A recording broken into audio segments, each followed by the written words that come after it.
Question number 21। 2, 20, 74, 110 आगे क्या।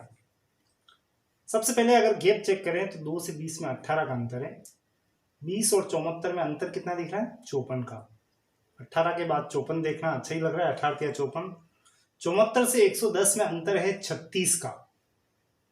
यानी यूं देखें तो गैप ऊपर नीचे हो रहा है, लेकिन अगर आप ध्यान देंगे तो ये 18 गैप, 54 का गैप और 36 का गैप, ये तीनों ही गैप की जो संख्याएं हैं ये 18 से भाज्य है। तो अगला गैप भी कुछ ऐसा ही होना चाहिए। यहाँ पे 110 और यहाँ पे जो भी क्वेश्चन मार्क के बीच के लिए संख्या आने वाली है उनका गैप कितना होगा? 18 से भाजित होना चाहिए। तो यहाँ पे मैं मान लो लिख लेता हूं 115। 110 और 115 का अंतर कितना होगा? 5। 5 का मतलब यहाँ पे वो 18 से भाजित नहीं है। अगर मैं 132 लिखता हूँ क्वेश्चन मार्क के स्थान पे, 110 और 132 के बीच अंतर होगा 22 का। 22 में भी 18 का भाग नहीं जाता है, तो 144 लेके देख सकते हैं। 144 और 110 के बीच अंतर होगा 34 का, यानी ये भी 18 से भाजित नहीं है। 182 लेते हैं। 182 लेते हैं तो 110 और 182 में अंतर है 72 का, जो कि 18 से भाजित है। इसका मतलब ये क्वेश्चन ऑप्शन से ही सॉल्व करना संभव है। 182 रखते ही पता लगा कि गैप है 72 का, इसलिए हमारा आंसर आ रहा है फाइनली 182, क्योंकि 72 का जो अंतराल है वो भी 18 से भाजित है। Final answer 182। Next question, question number 22।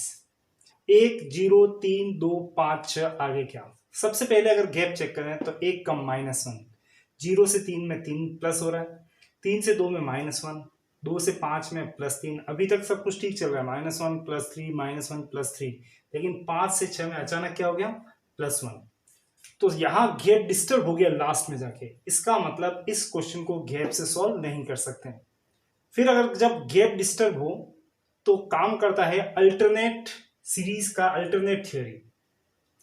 एक एक संख्या स्किप करके चेक कर सकते। 1 से 3, 3 से 5, 5 से आगे क्या? 1 से 3 में 2 का अंतर, 3 से 5 में भी 2 का अंतर, तो आगे भी 2 का अंतर होगा। 5 और 2 7। फाइनल रिजल्ट जो आएगा वो होगा 7। 7 इज द आंसर। -1, 0, 3, 8 आगे क्या। सबसे पहले तो -1 से 0 का मतलब हो गया हम एक कदम आगे बढ़ रहे हैं, -1 से 0 की तरफ आ रहे हैं, यानी एक बढ़ते हुआ गैप है, यानी लिखा है +1। 0 से 3 का मतलब +3 का गैप, 3 से 8 का मतलब +5 का, 1 का गैप, 3 का गैप, 5 का गैप, तो अगला गैप कितना होगा? 7 का। 8 + 7 15, आंसर आएगा 15। Last option is correct one. Question number 24। 1, 2, 2, 5, 3, 10 आगे क्या। ध्यान दें तो गैप में बड़ा बेकार सा गैप दिखेगा आपको।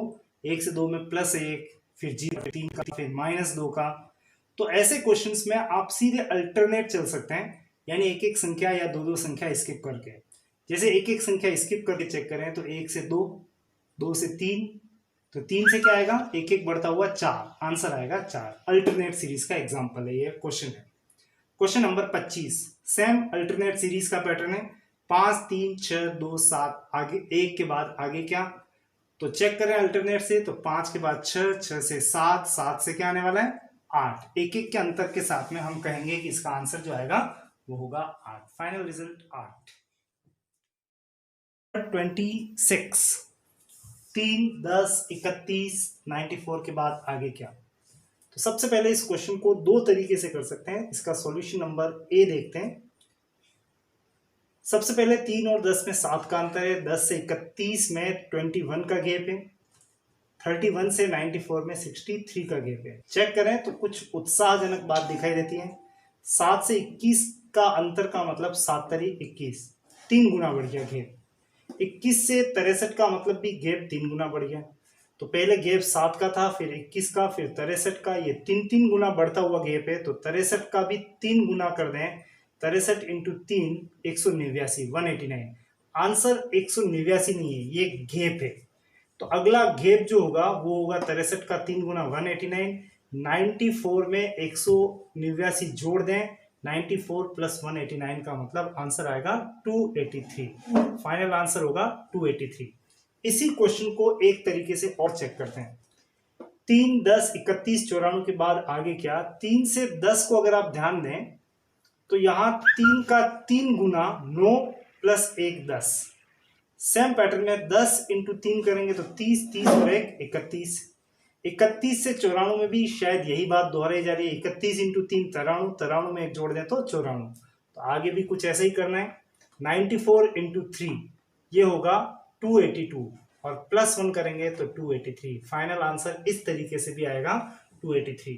इसमें आप देख सकते हैं इंटू और प्लस दोनों बातें एक साथ चल रही है। क्वेश्चन नंबर 27, 4, 9, 13, 22 आगे क्या, देखते ही बन रहा है। 4 और 9 कितना होता है 13, तो 4 प्लस 9 13, 9 13 कितना होता है 22, 9 प्लस 13 22। तो आगे भी ऐसे ही करें, 13 प्लस 22 का मतलब 35। इस क्वेश्चन का एकमात्र राइट आंसर आएगा 35। 35 इज द आंसर। 10, 7, 6, 8, 5, 4 आगे क्या, 10 से 7 में 3 का अंतर है, 7 से 6 में 1 का अंतर, 6 से 8 में प्लस 2 का अंतर। पहले 3 कम हुआ फिर 1 कम हुआ, अचानक ये 2 बढ़ गया है। 8 से 5 में फिर 3 कम हो रहा है -3, 5 से 4 में -1। तो ये सीरीज कैसी चल रही है, गैप कैसा चल रहा है, -3 -1 +2, -3 -1, तो अगला गैप कितना आएगा +2 का। 4 + 2 का मतलब 6, आंसर आएगा 6।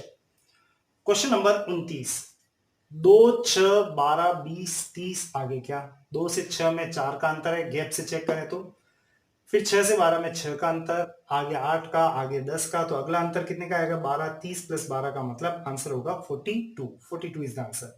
लेकिन इसी क्वेश्चन को करने का एक और तरीका, याद रखनी चाहिए ये संख्याएं, कुछ खासियत है इनमें। 2, 6, 12, 20, 30 अगर ध्यान दें तो 2 का मतलब होता है 2 का स्क्वायर -2, 4 में से 2 गया तो 2, परफेक्ट। 6 का मतलब होता है 3 का स्क्वायर -3, 9 में से 3 गया तो 6। 12 का मतलब होता है 4 स्क्वायर -4, 16 में से 4 गया तो 12। 20 का मतलब होता है 5 स्क्वायर -5। इसी तरह से 30 का मतलब है 6 स्क्वायर -6। हमें इन संख्याओं को इस रूप में याद रखना चाहिए। देखते ही पता लग रहा है 2, 6, 12, 20, 30 रेस्पेक्टिवली क्रमशः 2, 3, 4, 5 और 6 के स्पेशल पड़ोसी इनके वर्ग के।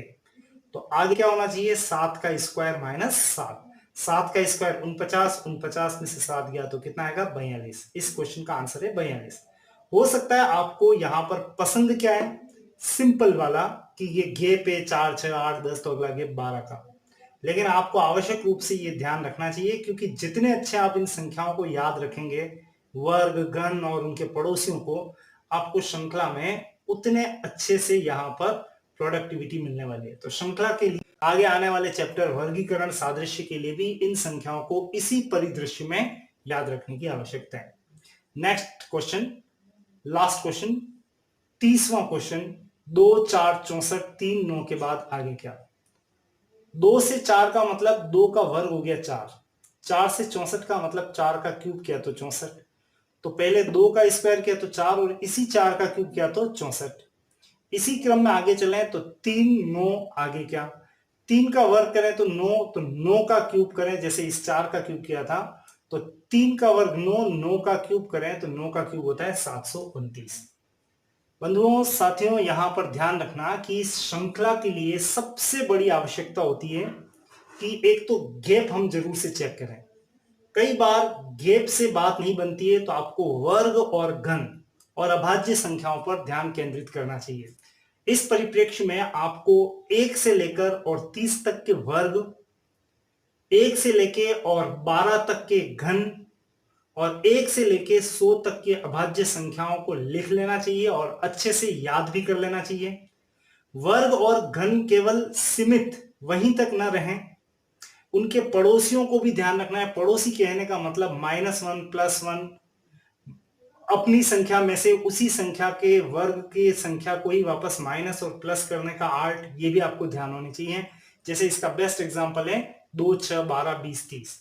और इसके अलावा कभी कभी संख्याओं में अंकों का योग भी दिखाई देता है आपको, तो अंकों पर भी फोकस करते रहना चाहिए। इन सभी बातों को अगर हम ध्यान में रखेंगे तो हमारे लिए श्रृंखला बहुत ही इजी बन पड़ेगी। तो श्रृंखला के लिए जो भी क्वेश्चंस आप देखें, बताए गए इन पैटर्न्स में से कहीं ना कहीं वो जरूर से क्लिक हो जाएंगे। आगे और